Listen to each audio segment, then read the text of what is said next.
I finally got some answers that no other therapists were able to really give, actually. So it was an eye-opener. I hear and see a lot of people saying that, like, oh, but you can keep eye contact and stuff like that. So you can't have autism. You're nothing like my little brother, actually, is one common one, you know.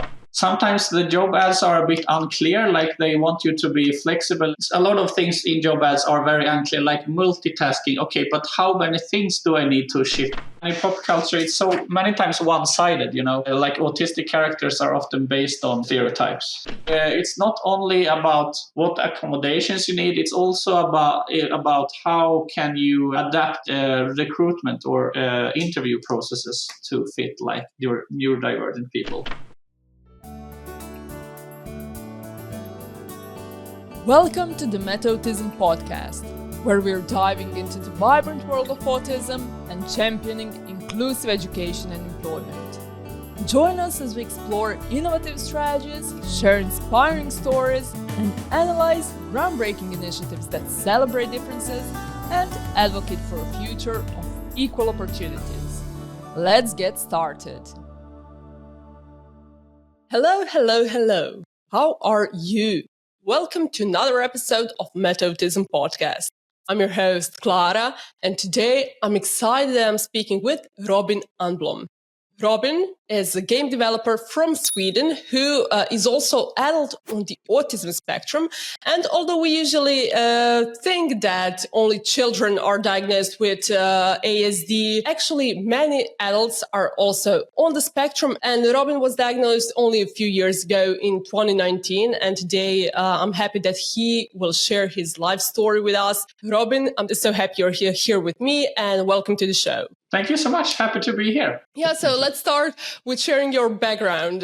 So my name is Robin Andblom from Sweden, like you heard. And I grew up in Stockholm, actually. And in 2014, I moved to Malmö to study game development at the university. After that, I've been struggling a bit to get into the industry, really. I've been struggling with burnout and mental health issues and stuff like that. And 2019, I got my autism diagnosis, so a little bit late. And I was, I think, 25 maybe. And other than that, my hobbies are, I like horror movies and fantasy. And I play a lot of video games, of course. My favorite games are puzzle games, actually, and like role-playing games, RPG games. I've been playing lots of Mario during growing up as well. Right now, I am looking for work and also like getting some help with the government agencies and stuff like that to get my accommodations settled and stuff like that. What actually encouraged you to get assessment for autism? Yeah, it's quite a long story, actually. I had a friend back in early school who said like several times she had ADHD, and she mentioned like a few times quite early on, like I know you have a like some kind of diagnosis. So she was very honest, you know, and I didn't think about it too much because I was very young back then. But I also had like a teacher who saw that I was very, I had a hard time sitting still during class, you know. So yeah, so she also suspected something. And then nothing actually happened up until maybe gymnasium or during university studies even. I was having my first burnout and I was seeing a therapist. I think when we talked about my struggles with the social part, like with friendships and stuff like that, she mentioned, actually, it was also pretty like unexpected, but she asked me if I ever thought about having autism, actually. She sent me to the psychiatry, and then I met with some kind of expert in anxiety disorders, I think, in Stockholm. I was living with my parents in Stockholm during my first burnout. So that's why I was seeing a psychiatrist in Stockholm.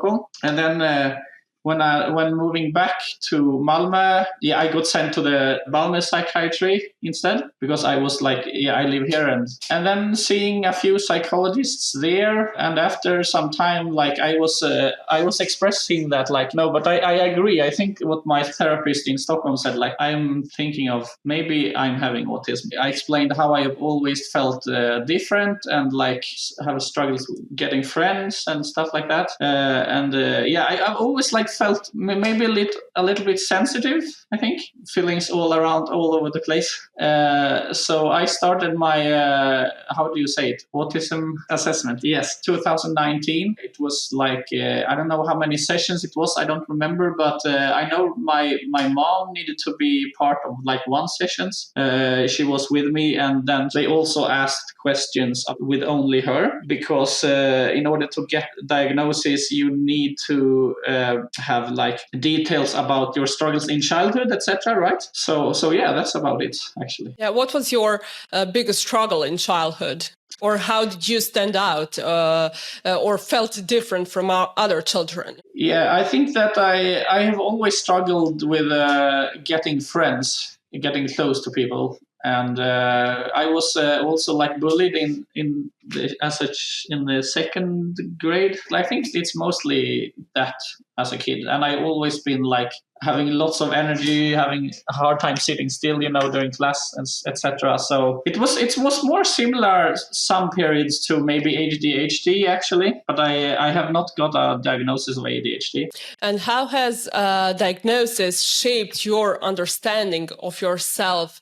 I believe many things now got much clearer when you were diagnosed. Yeah, definitely. It's a process, really, and I'm still learning. I remember it being a relief, because I finally got some answers that no other therapist were able to really give, actually. So it was an eye-opener. Well, I found there's a reason for my struggles in the social part of life, and also maybe an explanation to my sensitive side.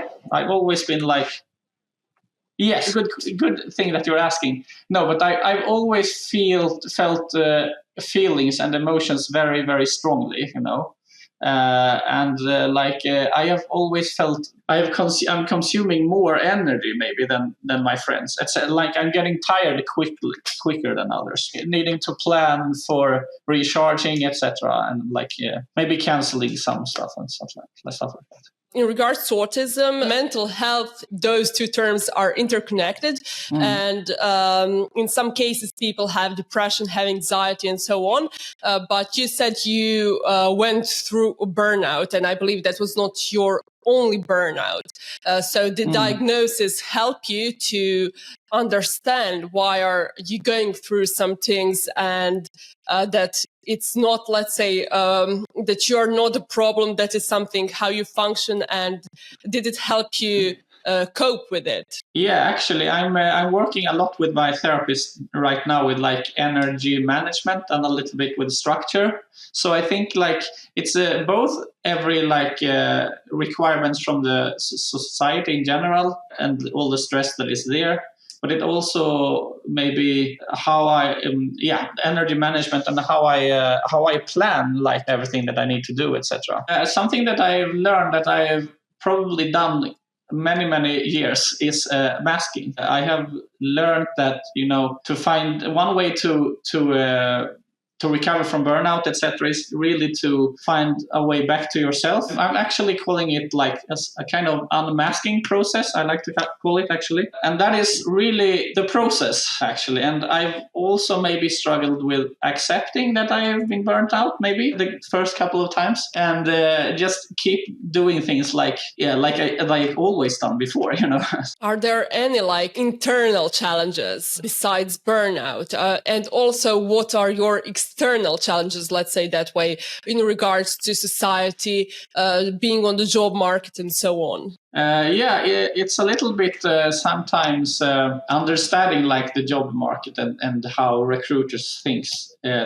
I mean, you can read on a ad like the job description, etc. But there's always some things that are not written like clearly, expectations and qualifications and during the interview process, etc. Often you are valued or based on how you perform socially. Many times. And if you seem awkward or anything, at least it feels like it can raise some red flags, so. Yes, that is actually part of this project, Green ASC VET Metautism project. And we are discussing it in other also Metautism podcast episodes. Actually, your friend who recommended you to come to this podcast, Jakob Hakonsson, he is part of Virsabi, a company specialized in many cool technologies, XR technologies. They work with Red Bull and so on. But actually what I wanted to say is that Jakob and their team built actually solutions that help people on the autism spectrum navigate the job market, talking to recruiters and so on, because that is one of the highlighted points that they are looking for some hard skills, but they are not judging, let's say, or choosing candidates based on those needed hard skills, but rather on soft skills that can prove to be completely false when speaking about such jobs. Yeah, he did mention about the project actually, so it's super important. What would you highlight as some of the strengths of autism? I think the attention to detail is something that I personally would say, because sometimes I'm struggling with like the bigger picture in tasks and stuff like that, but I can work really well and focused when there are smaller components, or if you need to deep dive into a topic or research on something like like a subtopic or anything. So I think that's one of the things that I experience and see in myself. That is definitely something that I don't think many people appreciate as much as they should. So one example I can bring up is actually, I find it easier to, if there's some problem or bug in a video game, I found it easier to research and look that up rather than implement a specific task of functionality in something. Like it's more interesting, and I can deep dive into research on like why the bug happens and how it happens, and different solutions to how to solve it, and also like why one solution is better than another. Maybe just one example. You also really learn if you deep dive into the root cause of bugs, etc., or like problems or stuff. I learn a lot from doing that, because you encounter when researching why a problem happens, you encounter other types of things along the way, like and especially like in software code, things are so dependent on each other as well. So what are some of the misconceptions you see a lot in your life from other people? It haven't happened with me, but I hear and see a lot of people saying that like, oh, but you can keep eye contact and stuff like that, so you can't have autism. You're nothing like my little brother, actually, is one common one, so you can't have autism. I don't believe you. That's the most concrete one, because people judge a book by their cover, I guess. Yes, and this is exactly that spectrum we are always highlighting. It's not one size fits all. Also, you are communicating very nicely, and many people actually think based on some, let's say, movies and the pop culture, the content that pop culture brings, that people on the autism spectrum are maybe shy, like they won't speak to you, as you said, they won't look you in the eyes and so on. So it definitely is not the case for everyone. In pop culture, it's so many times one-sided, like autistic characters are often based on stereotypes, at least in like movies, I'd say. I wanted to dive deeper into the things you shared in the beginning. So besides game development as a job, as a profession, you said you like playing video games. Is this something that you found yourself passionate about even in the childhood? Yeah, definitely. Yeah, so for example, what kind of puzzle games do you like playing? I like, my favorite puzzle game is Portal, actually. And it's like, it's hard to explain, like, because, I like puzzles that are not like video games as well, of course. But what I like about puzzles in video games is that they are usually not like classical jigsaw puzzles, but it's more about thinking outside the box and, trying new approaches to solving stuff like that. But I didn't start playing puzzle games up until maybe my teen years. So I was playing more like Super Mario and a lot of Final Fantasy actually when I was a kid. So I guess many game obsessed kids were into Final Fantasy and so on. Yes. So actually, yeah, but it actually also points out that you were playing to your strengths even through games. For example, like pattern recognitions, staying focused on solving the issue, solving the challenge, and so on. Yeah, and I'm thinking about that sometimes when I play puzzle games. Like the approach or the thought of mind I have when playing puzzle games could well be applied to many types of work. It's a similar way of thinking, I'd say, when it comes to problem solving or implementing software or game functionality and stuff like that. I would also like to ask you, is there anything else maybe that you would like to talk about? Well, I think that the game industry is pretty interesting because there's a lot of neurodivergent people already in the industry. But what I think I see, at least in Sweden, is that the job market is and especially the game industry is pretty small and there's high competition in it. And sometimes I feel like I'm competing with neurotypical people, which makes it harder for me to get the same chance actually as other ones. That's something that I've been thinking about. What would you say to the job recruiters? How can they adapt their practices to be more inclusive, and why should they take into consideration neurodivergent people? I think that there's some knowledge already, and from what I understand, there's at least some level of accommodations already. So they're really trying, and some things are going pretty good, I guess. But I think that it's not only about what accommodations you need, it's also about how can you adapt recruitment or interview processes to fit your neurodivergent people. And maybe having even a specific separate system actually for applying as a neurodivergent person. For example, what could be that interview process for, let's say, if you were a recruiter, how would you adapt that? I think you mentioned it already, more focus on soft skills rather than experience and stuff like that. And not only experience. Yeah, experience is necessary sometimes. And I also think that sometimes the job ads are a bit unclear, they want you to be flexible and be able to shift focus quickly and being socially and a team player. And it's a little bit unclear sometimes, because those things are stated in every job ad, regardless of type of job. So a lot of those could be maybe fleshed out or more niched, I think, maybe. I mean, those are some things that I believe even neurotypical people don't consider the problem they are. For example, constantly shifting focus, multitasking is very difficult on energy, as you mentioned before, on concentration, on feeling satisfied with the work you've done, and so on. So those are things that in general should be maybe considered how actually effective and beneficial they are. Yeah. And I it of course it's very different because it's a spectrum after all, but I heard a word that I really liked.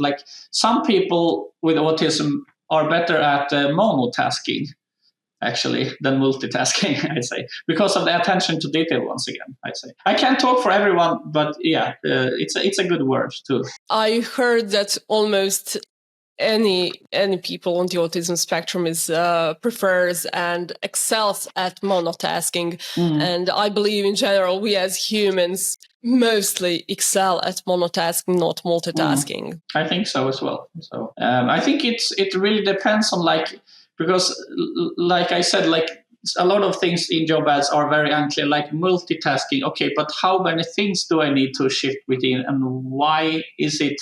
Could it be less than what you state? Like, and why is it so many different like things? Okay, is there anything, if you could say something to 15-year-old Robin, what would you say to him now that you have all the experience you had so far? Yeah. Oh, that's a big question. I would say a lot of things. I think maybe that don't focus on what other people think about you. Maybe it's not that important as you think. That's a great, actually, great sentence that I believe many people can use in their lives and so on. So, okay, Robin, thank you so much for joining me. Thank you so much. It was really nice. I've been looking forward to this, I have to say. Also, we've been in contact for so long. And as I said, thank you. And also thank you to the Erasmus Plus program of European Union for funding this project. All opinions are our own. Dear viewer or listener, please follow or subscribe on YouTube or Spotify or your other favorite listening platform. And until the next time, bye-bye. Bye.